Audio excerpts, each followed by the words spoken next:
Trop de bruit, trop d'informations, cela devient indigeste dans l'intelligence artificielle. Vous avez l'impression d'être paumé, d'être perdu. Eh bien, cette vidéo, elle est faite pour vous et je fais partie un peu de cet écosystème qui met le feu aux réseaux sociaux et à chaque jour, je présente des nouveaux outils, des nouvelles fonctionnalités et c'est difficile de trier le bon grain de livret. Alors, cette vidéo, elle est faite pour vous. Je me suis dit, je vais leur faciliter la tâche et je vais leur présenter les outils que j'utilise, soit tous les jours, hein, vous le voyez juste ici, ou plutôt les outils que j'utilise à usage régulier, donc une fois par semaine ou 2 fois par semaine. Les outils dont je vais me servir, mais sur des besoins très précis, par exemple avec des clients ou avec peut-être une expérimentation que je vais faire. Puis les derniers, ça va être vraiment purement moi en tant que formateur et dans ce monde de l'intelligence artificielle, vous dire quelles sont les petites pépites que je suis en train de tester pour la suite. Mais cette case-là, la case C, si vous voulez rester focalisé, ne l'utilisez pas. Vous devez rester vraiment sur les outils qui sont les outils de tous les jours et puis les outils peut-être à usage régulier. Ceux où vous avez un besoin précis, mais allez pas dans la partie expérimentation. En tout cas, c'est mon conseil. Alors, on le voit, il y a trop de bruit, trop d'outils, trop de mises à jour, trop de vidéos sur le sujet. Et donc, on va passer tout de suite au cœur de ce qu'est notre vidéo. C'est vous dire, tous les jours, j'utilise Claude. Ça, c'est vraiment mon outil du quotidien. C'est celui qui a le plus fort contexte autour de qui je suis, avec ma société, mon ton. Et il va savoir comment je rédige des articles de blog.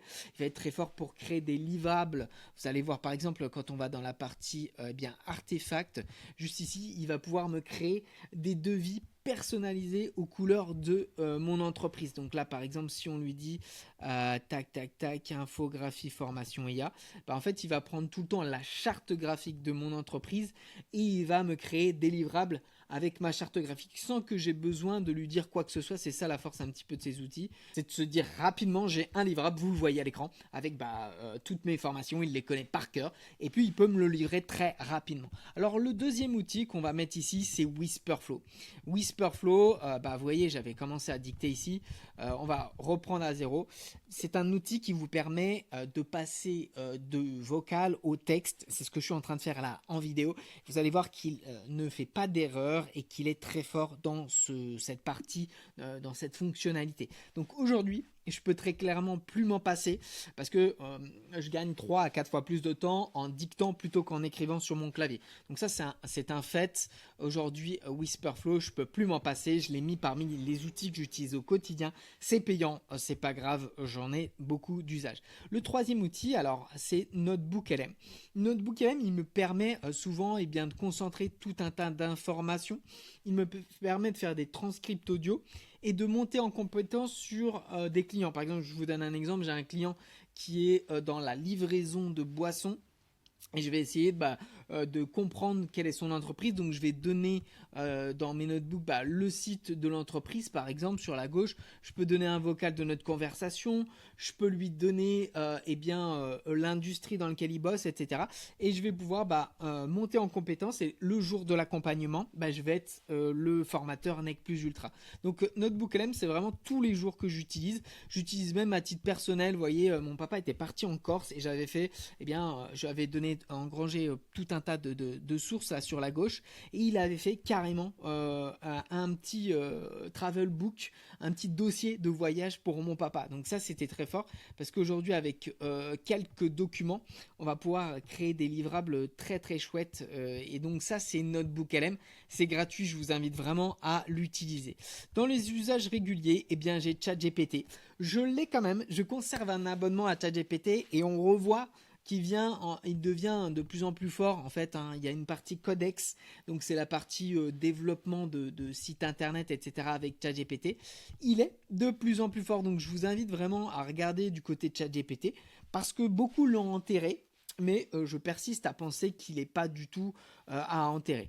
Un autre outil que j'utilise assez quotidiennement, c'est Google Nano Banana. Moins que Gemini, c'est-à-dire moins que l'intelligence artificielle de Google. En revanche, j'adore le côté image. Il me fait des belles infographies, il connaît aussi ma charte graphique. Donc je vais pouvoir l'utiliser un petit peu comme ça pour les audits d'entreprise, pour présenter un petit peu mes formations. Je vais beaucoup utiliser Google Nano Banana. Donc c'est un outil que vous pouvez utiliser gratuitement. Vous allez être limité par un nombre de requêtes par jour, mais ça fait le taf quand même. Gemini, je l'utiliserai plutôt sur des besoins précis. Je vais l'utiliser des fois quand j'ai besoin de faire des rapports, des choses comme ça, mais c'est beaucoup plus rare. D'ailleurs, je n'ai pas d'abonnement payant à Gemini. Voilà, c'est à noter quand même. Perplexity. Alors Perplexity, je l'hésite à le mettre entre... j'ai quand même beaucoup moins utilisé Perplexity ces jours-ci parce que les recherches approfondies maintenant dans tout simplement dans Claude sont très très fortes. Donc pour rappel, les recherches approfondies, vous cliquez sur recherche et il va vous faire un rapport de plusieurs pages. Il va chercher plus de 100 sources. C'est vraiment très très puissant dans Claude. Donc j'ai plus trop d'intérêt malheureusement à plébisciter Perplexity, qui était un outil à base de recherche. Il allait vous faire des grosses recherches par batch et c'était très impressionnant. Aujourd'hui, ça l'est beaucoup moins. Donc je dois le dire que je l'ai délégué un petit peu sur quelques rangs et il est passé de l'usage de tous les jours à un usage plutôt hebdomadaire et encore. Alors un autre outil que j'utilise aussi beaucoup, c'est ChatGPT Images. Alors ça, je veux quand même vous préciser qu'ils ont fait beaucoup d'efforts. Ils ont mis le paquet chez ChatGPT et je suis vraiment très surpris et je suis heureux que ChatGPT soit dans la course. Vous regardez sur la partie images. Aujourd'hui, on va pouvoir créer ce qu'on voit à l'écran. Tout ça, c'est fait avec ChatGPT. Donc, il est en train de se mettre au niveau de Google Nano Banana. Beaucoup m'ont critiqué quand j'ai dit ça, mais c'est la vérité. Il est en train de revenir à fond les ballons. Vous voyez, on peut faire des livrables comme ça, 50 skills Claude. J'avais fait un post LinkedIn qui a bien marché. Cette image, elle est créée avec ChatGPT Images. Donc, il revient sur le devant de la scène. Il coûte beaucoup moins cher que Nano Banana. Donc, je vous invite à le tester. C'est le modèle image de ChatGPT. Allez-y à bloc parce que c'est vraiment très très cool. Canva. Alors Canva, vous allez vous dire, mais bon Dieu, comment est-ce que ça se fait que tu utilises Canva? Canva, c'est tout simple. Je vais l'ouvrir ici. On a un outil qui me permet, moi, de me faire mes visuels de vidéos YouTube. Donc ça, c'est assez chouette. Vous voyez, par exemple, je vais créer mes visuels directement avec Canva. Et il y a une partie intelligence artificielle dans Canva. Je peux détourer les images, vous le voyez. Je peux les modifier, je peux ajouter du texte, etc. Et donc, il y a quand même de l'IA derrière Canva. Donc, je vous invite à l'utiliser. C'est vraiment très, très puissant. À usage quotidien, c'est pas mal. Allez, on passe un petit peu dans le côté expérimentation. Il y a Hermès. Donc, Hermès, vous savez, c'est un agent autonome. Donc, je suis en train de le tester. Je vous ferai sûrement un petit retour sur ces agents qui sont en train d'évoluer au quotidien. Ça peut être intéressant pour vous d'avoir un retour de quelqu'un qui paie l'agent Hermès pour créer un petit peu sa société, pour la manager. En fait, Hermès, c'est un agent central et puis il va faire appel à des sous-agents qui vont faire des tâches. Donc, il y a l'agent central et puis il y a l'agent marketing, l'agent gestion des mails et des retours clients. Tout ça, c'est avec Hermès. C'est un peu le concurrent à OpenClaw. Je ne sais pas si vous aviez entendu parler de ça. Voilà. Il ne faut pas se plonger dedans pour vous qui êtes novice. Je pense que ça s'adresse à des gens qui sont vraiment expérimentés et qui passent leur vie, leur quotidien sur ces outils. Alors, il y a quelques outils comme Obsidian qui sont en train d'entrer dans ma vie. Obsidian, c'est un outil qui vous permet d'avoir tout le contexte. Par exemple, dans Obsidian, il va connaître les articles que je lis, les bouquins que j'ai lus. Il va savoir quelle est ma société. En fait, c'est une mémoire, c'est un second cerveau. Et on en parle de plus en plus parce que Claude, il a parfois des limitations. Moi, je ne peux pas utiliser Claude. Je me dis, mince, comment je fais? J'ai sur Obsidian tout mon second cerveau, c'est-à-dire tout mon contexte. Toute ma base de données agrégée sur qui je suis, ma société. Ce qui me permet de déplacer mes créations vers ChatGPT si Claude me lâche demain. Ça, c'est très important, c'est de se dire comment on est autonome face à ces outils qui nous tiennent un petit peu par le collier, quoi. Parce que on est dépendant. Claude, aujourd'hui, je pense que si on vous l'enlève, vous allez vous dire, mais comment je fais pour bosser aujourd'hui? Ma journée est vide, quoi. Donc, faites attention à ça. Utilisez bien le contexte. En fait, le contexte est maintenant plus important que la requête, que le prompt. Il y a quelques mois en arrière, on vous disait prompter, c'est-à-dire avoir une belle requête, c'est très important. Et bien maintenant, beaucoup moins, parce que ce qui va être important, c'est le contexte, c'est tout ce que vous lui donnez. J'ai 10 salariés, je suis dans tel domaine, mon expertise c'est de livrer des formations auprès des PME, des TPE, et puis j'ai un persona, c'est-à-dire j'ai un client type qui est un homme de 32 ans, plutôt manager, avec un CSP++. Vous voyez, plus vous lui donnez du contexte, plus vous lui donnez une base sur laquelle s'appuyer, plus le livrable va être exceptionnel. Et moi, j'ai des résultats. Je me demande aujourd'hui comment je pourrais faire 100 parce que je fais le travail de 2 personnes, 3 personnes à moi seul. Donc voilà.